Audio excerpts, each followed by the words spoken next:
ये दवाई लाया, दवाई लाकर अपनी पत्नी को दी, पत्नी दो दो घूंट डालती जाए, देती जाए, धीरे धीरे धीरे धीरे भाई मर गया। प्रॉपर्टी पूरी हो गई, अपनी जमीन जायदाद अपनी हो गई। समय बीत गया, बड़े भाई के घर में औलाद नहीं थी। जैसे ही छोटा भाई मरा, उसके 1 साल बाद छोटे भाई मरने के बाद में भाई की पत्नी को औलाद हो गई। समय आने पर बच्चा बड़ा हुआ, बड़ा होकर बच्चा और बड़ा हुआ, बड़ा होने के बाद में फिर उस बच्चे का विवाह हुआ। विवाह होने के बाद उसकी भी पत्नी आ गई। पत्नी आने के बाद फिर उसकी तबीयत उस बच्चे की खराब हुई। बच्चे की तबीयत खराब हुई तो बाप को मालूम पड़ा कि असाध्य रोग हो गया है, जो रोग समाप्त नहीं हो रहा। बाप अपने उस बेटे के पास में बैठा था, बहू रो रही थी, मां रो रही थी, और बेटे के पास रोता रोता रोता रोता आंख से आंसू ढाल रहा, आंख से आंसू निकल रहे। भगवान तूने क्या कर दिया, मेरे बेटे को कौन सा रोग दे दिया, मेरे बेटे को कितनी बड़ी तकलीफ दे दी, भगवान तूने क्या कर दिया। अंतिम क्षण था, रो रहा था, तड़प रहा था। पूरा घर बिक गया, जमीन बिक गई, जायदाद बिक गई। बेटे को सही कराने में सारी जमीन जायदाद बिक गई, पूरा धन चले गया। तब बाप रोते रोते बोला, बेटा न अब तो कुछ भी नहीं बचा, तेरी माँ के जेवर तक चले गए, सब कुछ चले गया। अब तेरी पत्नी के तन के जेवर भी चले गए, पर तू ठीक नहीं हो पा रहा। बेटा तुझे क्या हो गया, कौन क्या कर गया, समझ में नहीं आता। तब आखिरी में शिथिल सा बेटा पलंग से उठकर बोला, भैया मैंने अपने हिस्से की प्रॉपर्टी पूरी अपने ऊपर खर्च करवा ली।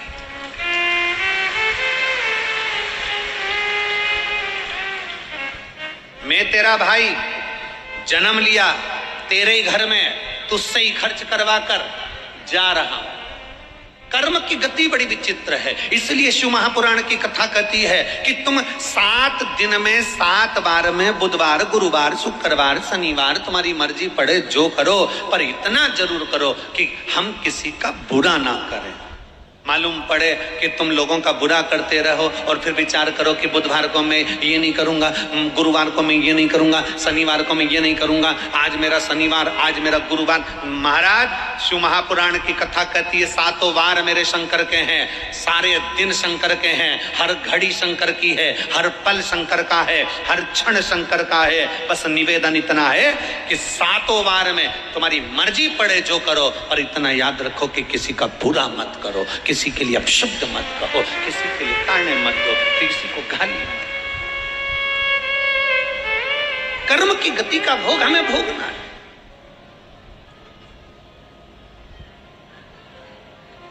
कोई दूसरा कर्म गति का भोग भोगता ही नहीं है।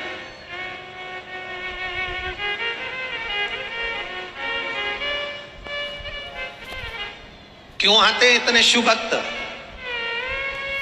लाखों की संख्या में आप लोग आए हो,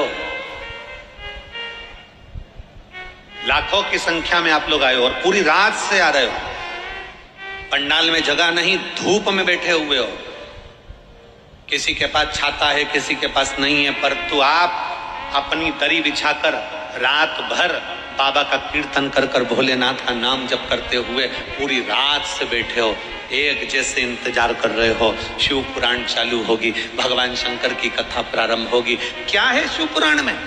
भगवान शंकर के सामने ईश्वर जी गोरा जी बनकर शिव पार्वती जब आकर बैठे, गणा और गोर बनकर शंकर पार्वती जब कथा सुनने के लिए बैठे, शंकर भगवान की कथा स्वयं शंकर सुनते हैं। शंकर पार्वती जब कथा सुनने के लिए बैठे, उस समय पर वहीं पर उसी जगह पर भगवान शंकर ने तुमरुका जी से पूछा, ए तुमरुकेश्वर, ए तुमरुका, बताओ इस शिव महापुराण के पंडाल का ऐसा क्या महत्व है कि दुनिया के लोग शिव पुराण की कथा में जाकर बैठते हैं? उसका सार तत्व क्या है? तुमरुका जी ने भगवान शंकर की साक्षी में, ईश्वर जी और गोरा जी की साक्षी में, गणा और गौर की साक्षी में कह दिया कि ये 24,000 श्लोक की शिव महापुराण की कथा साधारण नहीं है। जिस पंडाल में, जिस भूमि पर, जिस जगह पर यह कथा होती है, वहां 33 कोटि देवी देवता 24 घंटे खड़े रहकर कथा का रसपान ग्रहण करते हैं।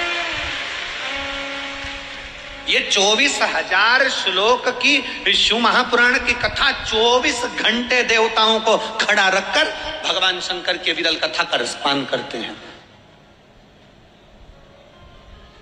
किसका मंगल बेकार, किसका शनि बेकार, किसका गुरु बेकार, किसका बृहस्पति बेकार, किसका शुक्र बेकार, किसका राहु बेकार, किसका केतु बेकार, किसके घर में वास्तु दोष, किसी के घर में काल सर्प दोष, किसी के घर में पितृ दोष। शिव महापुराण की कथा कहती है जब वो कथा सुनकर उठकर अपने घर के लिए जाता है, उसके शरीर से उसी जगह की मिट्टी, पुलिस इंस्पेक्टर की पोस्ट से रिटायर हुए हैं। मेरे पति को 2/5/2024 में हार्ट की परेशानी, पशुपति व्रत करते हो, जो शिव के मंदिर में जाकर सफेद आंकड़े की जड़ का प्रयोग करते हो, जो भगवान शंकर के मंदिर में जाकर झाड़ू पोछा कर देते हो, मंदिर में जाकर साफ सफाई कर देते हो, मंदिर में जाकर दीपदान कर देते हो, कहीं ना कहीं तुम्हारा विश्वास शिव के प्रति बढ़ा तो मेरे ओघड़दानी ने, मेरे शंकर ने तुम्हें देने में कमी नहीं रखी और तुम्हारी झोली खुशियों से भर दी।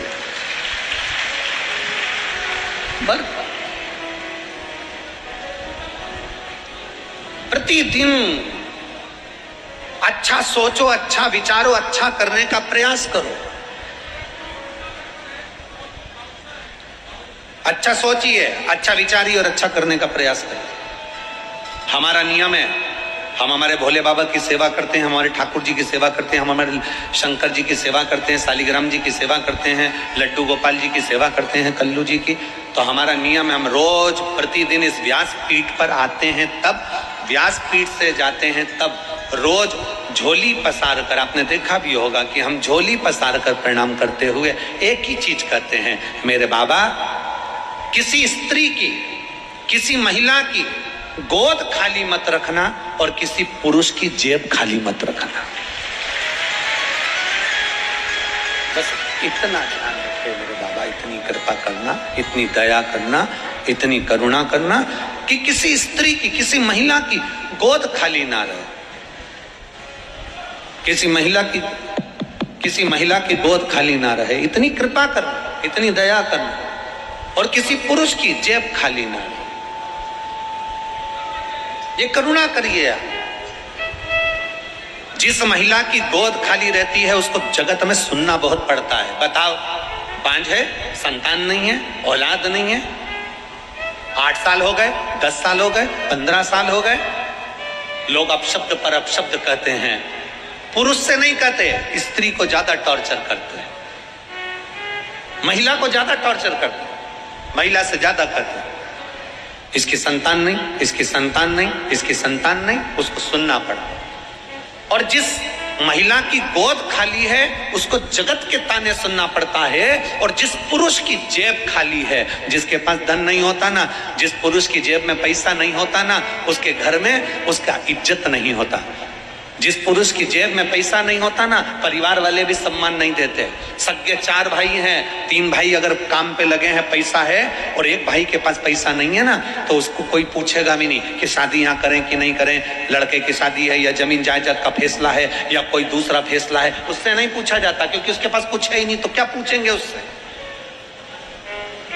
जिस पुरुष की जेब खाली रहती है, अगर दोस्तों के साथ बैठा है तो भी हंसी उड़ाई जाती है, रिश्तेदारों में जाता है तो हंसी उड़ाई जाती है, ससुराल जाता है तो हंसी उड़ाई जाती है, संबंधियों के जाता है तो हंसी उड़ाई जाती है। इसलिए मेरे भोले बाबा, किसी स्त्री की, किसी नारी की गोद खाली ना रहे और किसी पुरुष की जेब खाली ना रहे। ये जिंदगी का एक सुख है, ये जीवन का एक आनंद है। शंभू शंभू, किसी पुरुष की जेब खाली ना, वो भरी।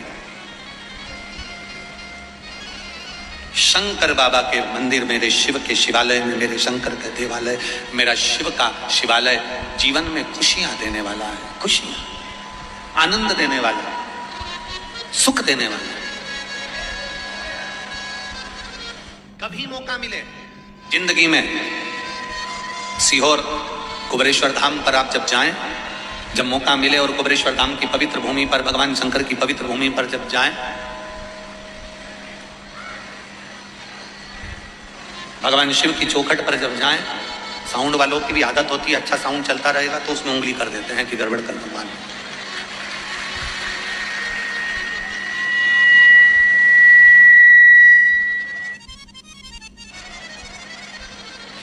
कभी कुबेरेश्वर बाबा की भूमि पर जाएं, भगवान शंकर की पवित्र धरा पर जाएं, शिव तत्व की ओर जाएं, भगवान शंकर की चौखट पर जाएं, शिव के पास।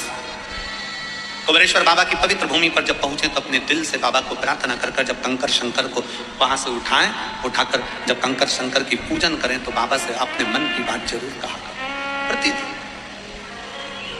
विनय जरूर करा, निवेदन जरूर करा। और खाली ना जाता कोई दर से तुम्हारे, खाली ना जाता कोई दर से तुम्हारे, मैं भी खड़ी हूँ नदी मांगे पसारे, अपने मन की बात भाव के साथ जब हम शिव से कहें, शिव उसको स्वीकार करो, शंकर उसको स्वीकार करो। कितनी आस, कितना विश्वास, कितना भरोसा आप लोग हृदय में रख कर आते हो, श्रवण करते हो, एक लोटा जल शंकर जी को समर्पित करते हो, बाबा उसको स्वीकार करते हैं। कल किसी एक बहन ने एक पत्र में लिखा, शिव कौन सा जल स्वीकार करते हैं? शंकर भगवान कौन सा जल स्वीकार करते हैं? गंगा का जल, सरयू जी का जल, नदी का जल, बावड़ी का जल, तालाब का जल, कुएं का जल, हैंडपंप का, आपसी का जल, सरोवर का जल, कुंड बावड़ी का जल, सरयू, यमुना, गोदावरी, कावेरी, कौन का जल शिव अधिक प्रिय रखा? शंकर भगवान को सबसे ज्यादा प्रिय कौन सा जल है? गंगा का, सरयू का, कावेरी का, गोदावरी का, नर्मदा का, कुएं का, बावड़ी का, तालाब का, मानसरोवर का, पुष्कर का, कुरुक्षेत्र का, कहां कहां कौन सा जल शंकर को प्रिय है? शिव महापुराण की कथा कहती है शंकर को भाव का जल अति प्रिय है। शिव को भाव का जल चाहिए।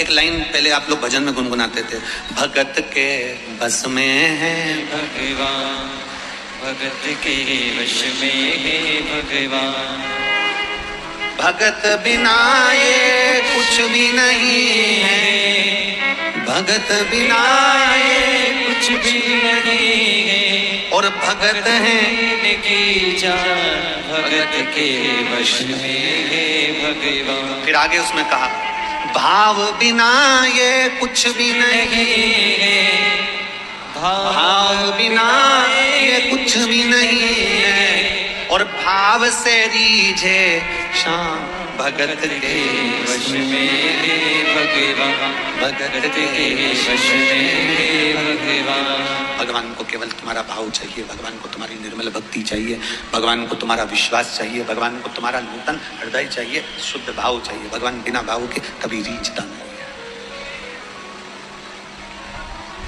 गंगा के घाट पर पहुंच गए और गंगा का जल लेकर भी आ गए और तुम्हारा भाव शुद्ध नहीं है तो गंगा का जल क्या करेगा? बोलो बोलो, जम के बोलो जरा सा। गंगा का जल कुछ करेगा? फिर सरयू जी का जल ले भी आए और तुम्हारा भाव नहीं है तो सरयू का जल क्या करेगा? मन चंगा तो कठोते में गंगा। राम जी के सामने निषाद राज केवट बैठे हुए हैं और केवट भगवान राम जी से कहते हैं कि मुझे तुम्हारे चरण धुलाना है। केवट कह रहे हैं कि मुझे आपके चरण पखारना है। केवट कह रहे हैं कि मुझे आपके चरण पखारना है, चरण धुलाना है। मेरे को आपके केवल चरण धुलवाना है और चरण धोने का मुझे आज्ञा दीजिए। मैं आपके चरण दूं, मुझे आज्ञा करो, चरण धोने की आज्ञा दो। राम जी ने निषाद राज से कहा, केवट से कहा, ए केवट, सामने गंगा जी का जल है, चल मैं तेरे साथ चलता हूं, गंगा जल में जाकर खड़ा हो जाता हूं, तू वहां धो लेना, चरण धुल जाए। इतने में केवट बोला, नहीं नहीं नहीं नहीं, हमें गंगा जी के जल से धोना ही नहीं है, हमें गंगा के जल से नहीं धोना।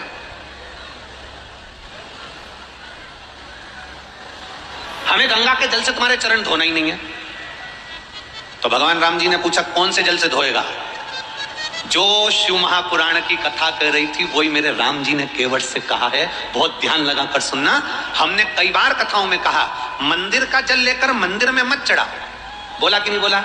जम के बोलो जरा। मंदिर में से पानी भर लिया, मंदिर की बाल्टी में से जल भर लिया और भगवान को चढ़ा दिया ना। शिव महापुराण की कथा कहती है अपने घर जाओ, घर से लोटे में जल भर कर लेकर आओ। जब घर का जल लाकर चढ़ाओगे तो शिव उसको स्वीकार करेगा। केवट क्या करा है? केवट ने कहा नहीं प्रभु, मैं गंगा जी के जल से तुम्हारे चरण नहीं धोऊंगा। तो फिर जल कहां से लाएगा? इतने में केवट कहता है मैं जल अपने घर से लेकर आऊंगा, अपने घर से। तो राम जी केवट पर हंसकर बोले तेरे घर में जो जल है वो कहां का है? केवट बोला ये गंगा जी का ही है, ये गंगा जी का ही। तो फिर घर के जल में और गंगा के जल में क्या अंतर आ गया? केवट कहता है ये तो गंगा अविरल बह रही है, धोए तो कोई धो ले, पर घर जाऊंगा, घर जाकर अपने हंडे में से, मटके में से, अपने मटके में से, अपने हंडे में से, वो मेरे घर का हंडा मटका है, उसमें से मैं जब जल भर कर लेकर आऊंगा तब मैं आपके चरण पखारूंगा तो वो जल साधारण नहीं होगा, गंगा के जल से भी प्रबल हो जाएगा।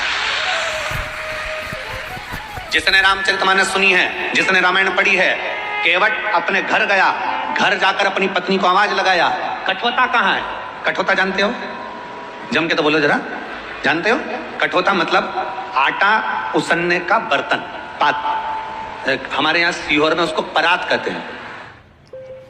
तुम्हारे उत्तर प्रदेश में क्या कहते हैं हमको नहीं, परात कहते हैं। उसी को कठोता कहते थे। उस पहले काय के परात चलती थी, अभी तो स्टील की, तांबे की, पीतल की परात चलती है, पहले चलती थी लकड़ी की और पत्थर की परात। केवट गया घर जाकर केवट ने आवाज लगाई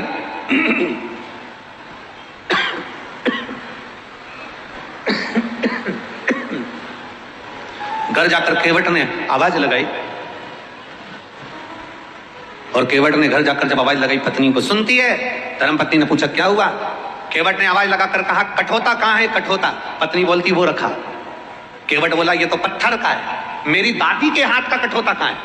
दादी वाला? हाँ। वो लकड़ी का? हाँ। पत्नी ने पूछा क्यों? ये पत्थर के कठोते पे चरण नहीं धुला सकते जो लकड़ी का कठोता लेकर जा रहे हो? इतने में केवट कहता है अपनी पत्नी से तू समझती नहीं है, पत्थर के कठोते में चरण धुलाऊंगा तो पत्थर पे से पानी सूख जाएगा, लकड़ी के कठोते में चरण धुलाऊंगा तो लकड़ी पानी को सोख लेती है। जब जब आटा उसनेंगे अंदर से पानी निकल आएगा और अपन रोज तर जाएंगे। ये कृपा पत्थर के कठोते में राम जी के चरण नहीं धुलाए केवट ने, लकड़ी का कठोता रहा, घर में से पानी भरा, पत्नी के हाथ में दिया और चिल्लाते चिल्लाते गया रे हम जा रहे हैं चरण धुलाने, जिसको आना है आ जाओ। सारे के सारे आ गए। भगवान राम जी को कठोते में खड़े होने के लिए केवट ने विनती करी, बाबा आप राम जी आप अपना चरण कठोते में रखिए। राम जी ने अपना एक चरण कठोते में रख दिया। केवट से बोले धुला ले। केवट बोला नहीं धुलाऊं। केवट बोला नहीं धुलाऊं। राम जी बोले धुला? केवट बोले नहीं धुलाऊं। क्यों? केवट बोला हमारी अम्मा कहती थी किसी का एक चरण छुओ या प्रणाम करो या किसी का एक चरण धो तो लड़की होती है और दोनों चरण प्रणाम करो तो लड़का होता है। ओ प्रभु हम आपके दोनों चरण पखारेंगे, दोनों चरण को प्रणाम करेंगे। राम जी से कहा तुम दोनों पांव बर्तन में रखो। अब बर्तन था छोटा और राम जी के चरण मोटा। अब बर्तन में रखें तो रखें कैसे? इन्होंने लक्ष्मण को देखा, सीता को देखा। सीता जी बोली अब तो रखना तो पड़ेगा, रख दो। राम जी बोले गिर पड़ेंगे।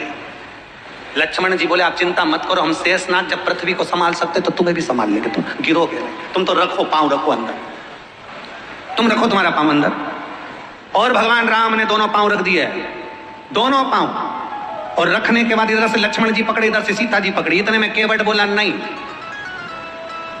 टच नहीं चलेगा, हम कीपैड वाले हैं, टच स्क्रीन से काम ही नहीं होगा, आप तो इनको छोड़ो। राम जी अकेले खड़े और केवट ने अपनी पत्नी को घर से जो जल भर कर लाया था, घर के जल का महत्व क्या है ये रामचरितमानस भी कहती है। केवट जो घर से जल लाया था वो अपनी पत्नी को दे दिया और पत्नी से कहा तू जल चढ़ा, मैं हाथ से मलता हूं। और पत्नी ने जल चढ़ाना प्रारंभ करा और केवट हाथ से मले तो राम जी का बर्तन केवट मलते मलते हिला दे। जैसे हिलाए तो राम जी के गिराएगा। केवट बोले नहीं गिरोगे, मेरे को पकड़ लो। राम जी बोले अभी लक्ष्मण को पकड़ रहा था तो मना करा, सीता को पकड़ रहा था तो मना करा, और अब क्या करा, मुझे पकड़ लो। इतने में राम जी के पत्र को, बर्तन को फिर हिलाया, उस कठोते को जैसे ही हिलाया तो राम जी गिरते गिरते बचे। इतने में लक्ष्मण जी बोले भैया पकड़ लो। इतने में केवट का कंधा पकड़ा, कंधा पकड़ा तो केवट बोला कंधा पकड़ोगे तो और गिर जाओगे, सिर पकड़ो सिर। अब राम जी ने एक हाथ से केवट का सिर पकड़ा।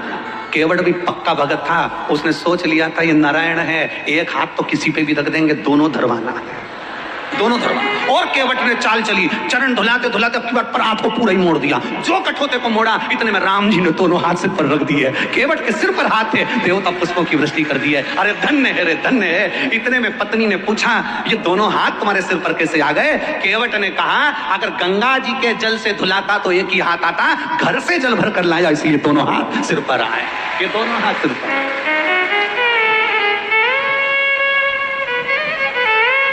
आप लोग अपने अपने घर से जल ले जाती हो मंदिर? जम के बोलो जरा, मंदिर का जल तो नहीं लेती हो?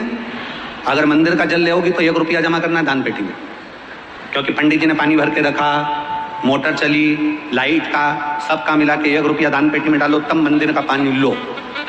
उससे अच्छा अपन अपने घर से लेकर जाएंगे, जैसे केवट घर से भर कर लाया, मन चंगा तो कठोते में।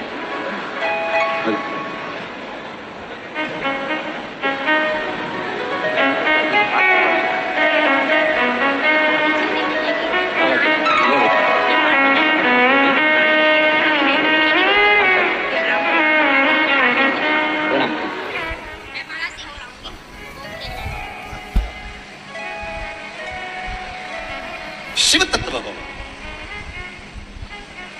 शंकर करुणा सागर।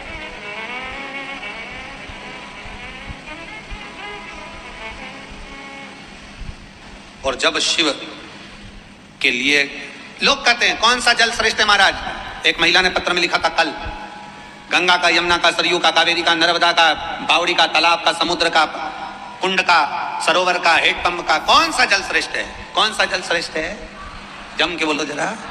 भाव का जल, जो तुम हृदय से चढ़ा दो, तुम्हारे दिल से। जिस दिन तुम्हारा मन प्रसन्न होकर तुम भाव से अपने घर का जल भरकर जब बाबा के यहाँ चले जाओ, बाबा उस जल को स्वीकार कर लेता है, और जैसे ही तुम चढ़ाते हो जल वैसे ही बदल देता है वो तुम्हारा कल। ये शिव की रीत है, ये शिव की रीत।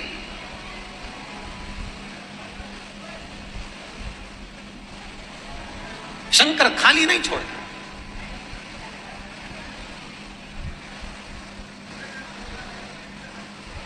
हम जिसको समय दे रहे हैं वो हमको भी समय देता। हम जिसका भजन कर रहे हैं वो हमें भजन के लायक बना देता। आप दिल से उसको समर्पित तो हो।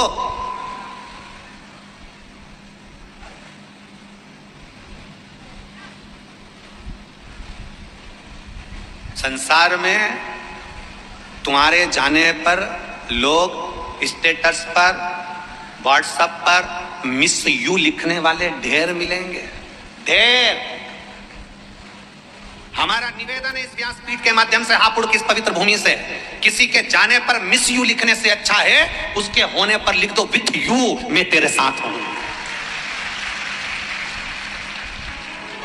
जब चले गया तो लिखा मिस यू। अब तुम्हें जब वो है, पृथ्वी पर है, जब संसार में है, तुम्हारे साथ में है, तुम्हारे पास में है, तो लिखो विथ यू मैं तेरे साथ हूं, हर पल, हर घड़ी, हर क्षण।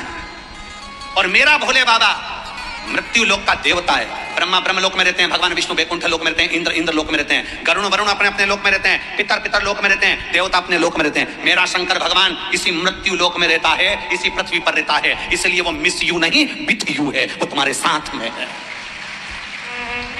मेरा भोलेनाथ, मेरा शंकर, मेरा शंभू, मेरा त्रिकालदर्शी, मेरा कैलाशी विनाशी, मेरा शिव तुम्हारे साथ कदम से कदम मिलाकर चल रहा होगा, कदम से।